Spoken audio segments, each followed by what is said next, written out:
Published 1901 EDT, the 5th of September 2017. Updated 0418 EDT, the 6th of September 2017. After half a century in the game, John Motson is to hang up his mic and sheepskin coat and step away from the commentary box. The legendary journalist, who has been a mainstay on BBC football broadcasts since 1968 and first appeared on Match of the Day in 1971, will leave his role at the end of the season. Motsons will take part what the Beeb are calling a farewell tour, taking in 18 commentaries at 18 Premier League grounds over the course of the 201,718 campaign before saying farewell at the FA Cup final in May. The tour will begin this weekend when he covers Brighton against West Bromwich Albion.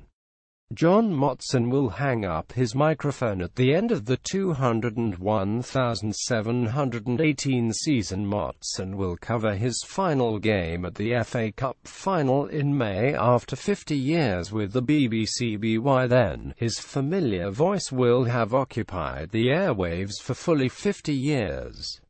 Motson started in broadcast journalism as a sports reporter for Radio 2 in 1968 before moving into television in the early 1970s. He had begun working life as a staffer on the Barnet Press and then the Morning Telegraph in Sheffield.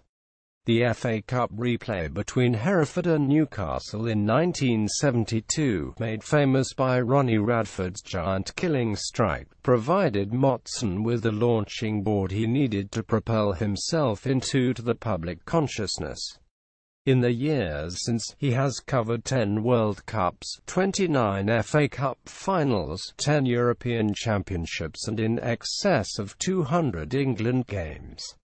His record is unrivaled. He started as a reporter on Radio 2 before making the move to Match of the Day. Motson has covered 10 World Cups, 29 FA Cup finals and more than 200 England games. Hereford vs Newcastle was only supposed to get a 5-minute segment on Match of the Day.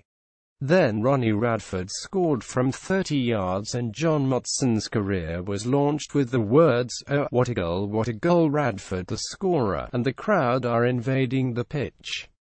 Though in the past decade his appearances have decreased, between 1979 and 2008 Motson was the voice of BBC football. No one has covered more World Cup finals than his 6. His service was recognized with an OBE in 2001. "I've absolutely loved my time commentating for BBC Sport and I've been fortunate enough to witness some of the biggest moments in football history mere yards away from the action, so I've really been very lucky," he said. "I just thought my 50th year in the BBC is 2018 and it has to end sometime and I thought that would be a good note to go out. I also don't want to go into the area where people say he's been there too long, hes lost it, hes not what he was. I wanted to go out while I was still commentating as well or as badly as I have for all those years." Motson, affectionately known as Motty, received an OBE from the Queen in 2001. "I didn't want to carry on and then people say, oh dear me, we'll have to get rid of him."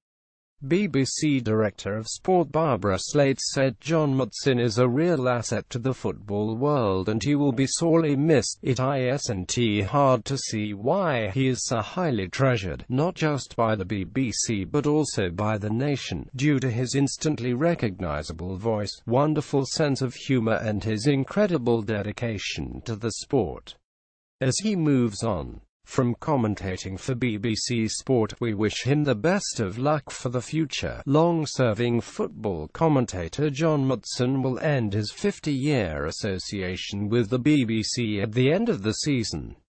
The 72-year-old has covered 10 World Cups, 29 FA Cup finals and more than 200 England matches.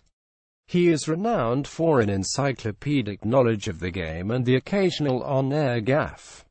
Here are some of his most memorable moments behind the microphone.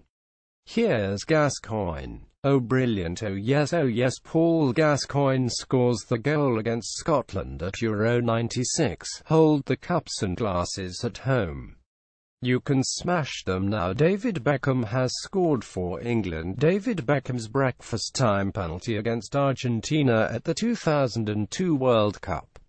The Crazy Gang have beaten the Culture Club. Underdogs Wimbledon shock mighty Liverpool in the 1988 FA Cup final. And Seaman, just like a falling oak, manages to change direction. England goalkeeper David Seaman apparently defying the law of physics. For those of you watching in black and white, Spurs are in the Al Ilo strip. Reprising Ted Lowe's famous snooker commentary. It's Arsenal 0, Everton 1, and the longer it stays like that, the more you've got to fancy Everton. Veering towards stating the obvious. The World Cup is a truly international event. More than once, in fact. Middlesbrough withdrawing Macarone the Italian, Nemeth the Slovakian, and Stockdale, the right back. A substitution sparks much mirth. Whether that was a penalty or not, the referee thought otherwise. Clearing up a contentious decision. The Brazilian supporters are wearing yellow shirts. It's a fabulous kaleidoscope of color. Another World Cup, another memorable line.